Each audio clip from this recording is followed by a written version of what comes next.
Bem-vindos de volta ao Corujice Pop e nesse programa muito especial que é sobre quadrinhos brasileiros de super-heróis, a gente tem o grande destaque que dois dos convidados estão aqui desenhando e a gente vai mostrar não só todo o processo, como também o resultado final. Legal. Exato. E a gente estava conversando sobre os uniformes. Sobre os uniformes. O Daniel ia fazer um comentário sobre os uniformes. Eu aproveitando quando ele falou da adaga de gelo, né, que ele falou não quero mais a tendência do uniforme, como foi na década de 90, né, e até a gente queria depois até voltar para as bancas.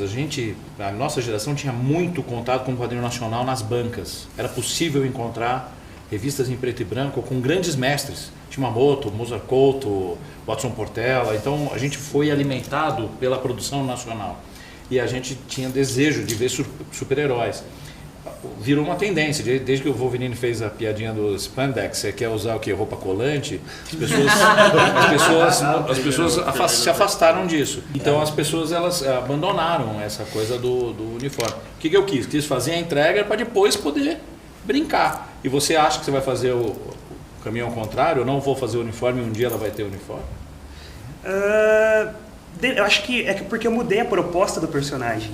Entende? Ele é um pouco mais independente, ele é aquele cara que quer ser um pouco anti-herói egoísta. Porém, eu quero brincar com isso porque assim, chega uma parte que ele tem um poder, né, de congelar as coisas e ele tem um sidekick lá que fala assim, poxa, você tem que usar isso para ajudar as pessoas, não só a si mesmo. Então aí tipo, eu quero brincar com isso dele usar o uniforme, só que ele meio que recusar, né? E deixar isso interessante na história.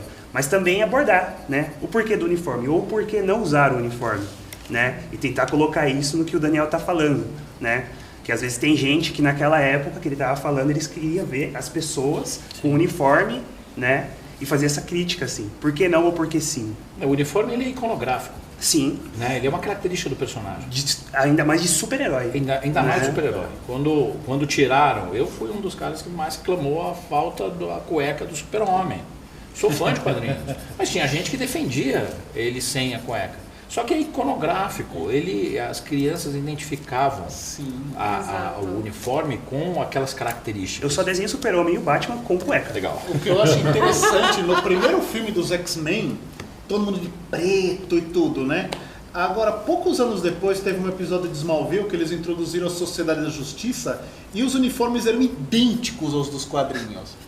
Tanto que hoje, nos filmes da Marvel, você vê um visual extremamente parecido com o dos quadrinhos, adaptado, com as devidas adaptações e tudo, mas é um uniforme clássico. Você está falando de Smallville? Smallville. É, Smallville. Aquela roupa da Aquaman era muito legal. E era laranja. A roupa do Senhor Destino, azul, com o capacete dourado, eu fiquei fascinado. Sensacional. Muito legal. Eu acho que isso é uma característica que vem ganhando espaço nos últimos anos, né? Todos gostam de super-heróis, só que tem uma segmentaçãozinha dentro do estilo. Alguns gostam daqueles mais clássicos, outros gostam daquele mais anti-herói, os outros gostam daqueles meio mutantes, mais animalescos, né? Sim. Qual o super-herói brasileiro que, quando vocês viram, falaram, nossa, é isso que eu quero fazer? Opa! Agora essa questão ficou boa. E aí? Eu lembro do Judoca. Judoca? Porque eu sempre gostei de artes marciais, filmes de artes marciais, né? E eu via os desenhos dele, tem um que é ele brigando com um leão. Nossa. Né? E aí eu falei, eu gosto muito de artes marciais e eu fico imaginando, como é que esse cara vai sair na mão com um leão, né? E isso me inspirava. E ele usava máscarazinha, né?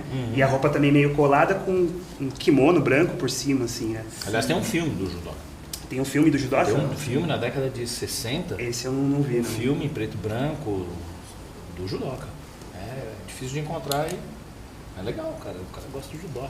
Aliás, uma coisa que eu contei para ele na exposição e ele ficou admirado, não sabia, que até então eu desenhava super-heróis e fazia fanzine e guardava para mim.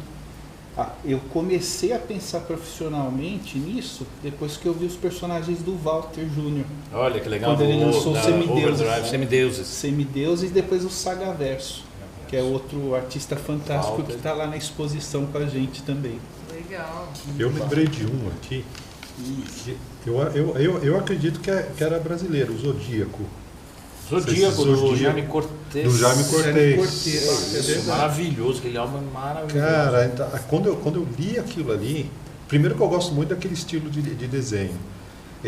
Eu comecei a pensar, boa parte dos personagens assim mais fantásticos que tem no universo da Jaguara, eu me baseei muito naquilo ali. Né? Aquilo marcou muito a minha infância quando eu li o primeiro, apesar que é muito raro de você achar algo do Zodíaco hoje em dia. Sabia que a ópera gráfica, ou o Márcio Baraldi com aquele grrr, que é o salto dele, lançou Encadenado do Zodíaco. Pronto. O Shimamoto,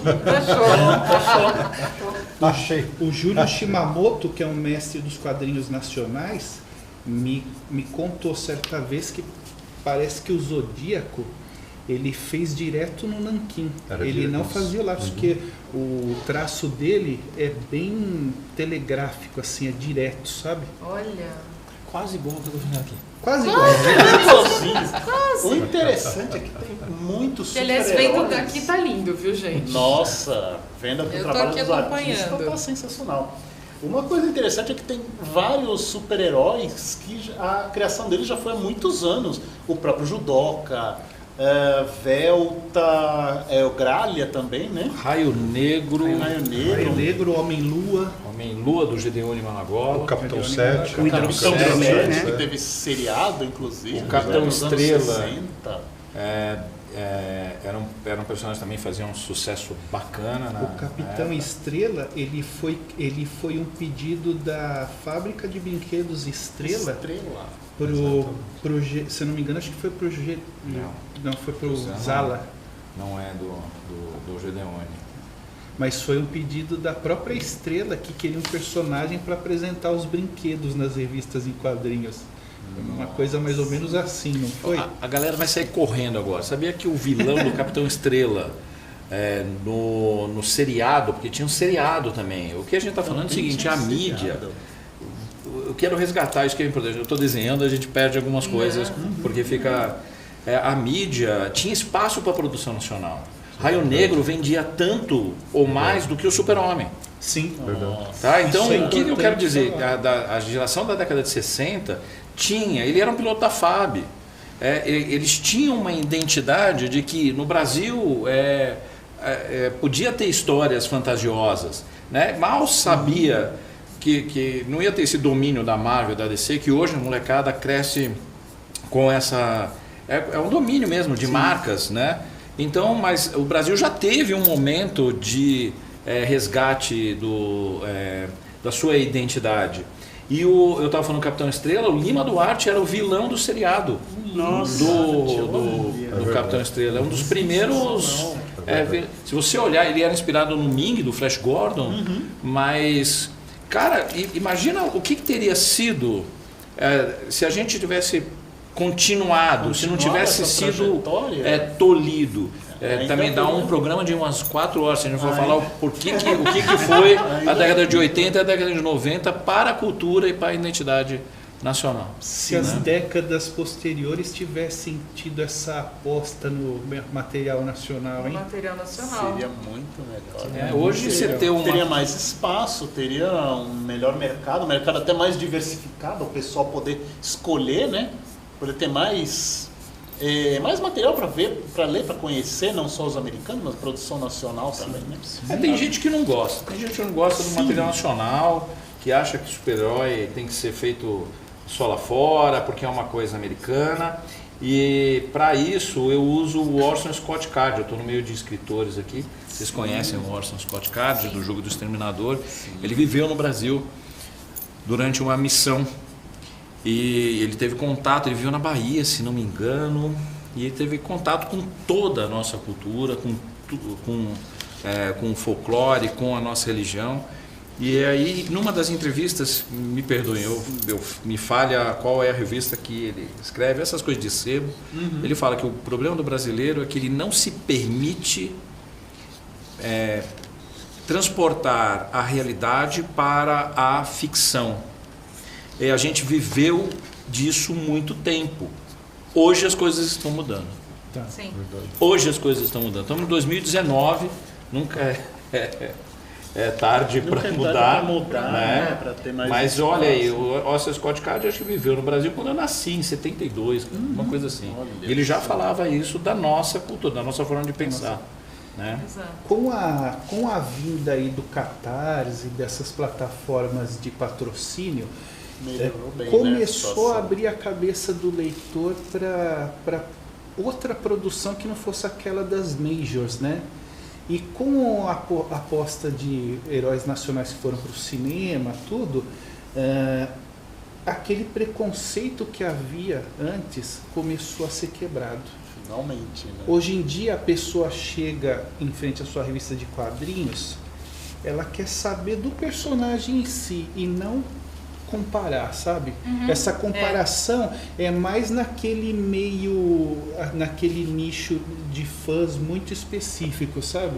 Porque o leitor geral de quadrinhos, ele quer saber da qualidade do produto É em a si. qualidade. Sim, claro. Exatamente.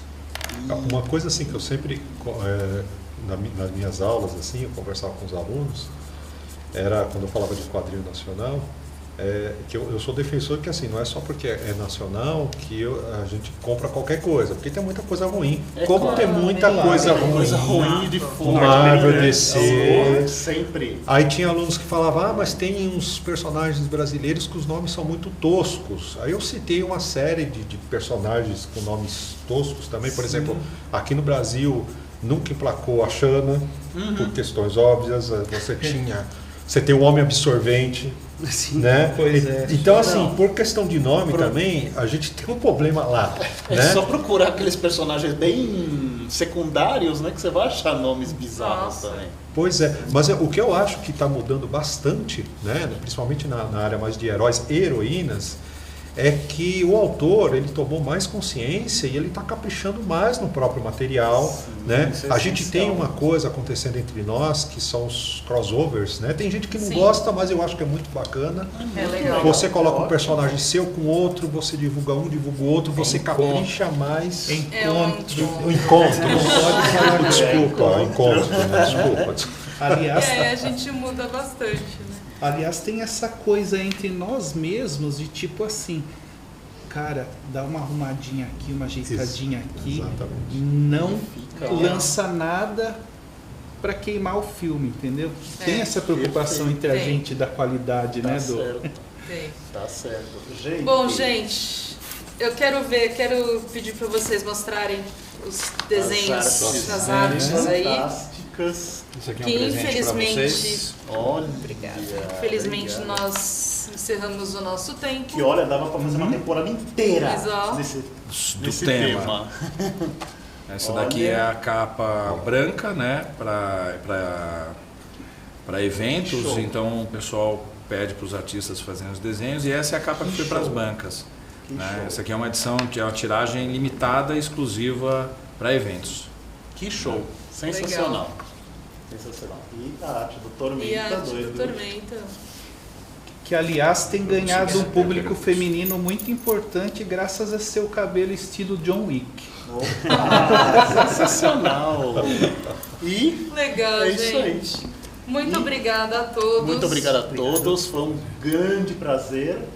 E Aqui do Ó, vou fazer um personagem merchan. Jaguara, lançamento do Altemar, que aconteceu imperdível. na Super-Heróis do Brasil, no Shopping Continental, vai até 30 de setembro. Onde é que eu encontro o quadrinho nacional? Vou fazer merchan gente aqui, vai que pôr aqui lá todos no os Shopping Continental tem uma contatos. banquinha só com quadrinhos nacionais. Beleza. Tá. E na geração de caracteres vocês vão ver todo o contato do pessoal aqui. Tormenta Raridade. logo mais pela PubliGB. Beleza. É isso aí. Legal. Muito obrigada, Muito obrigado. gente. Obrigado, Até o próximo. obrigado mesmo. Obrigado, pessoal.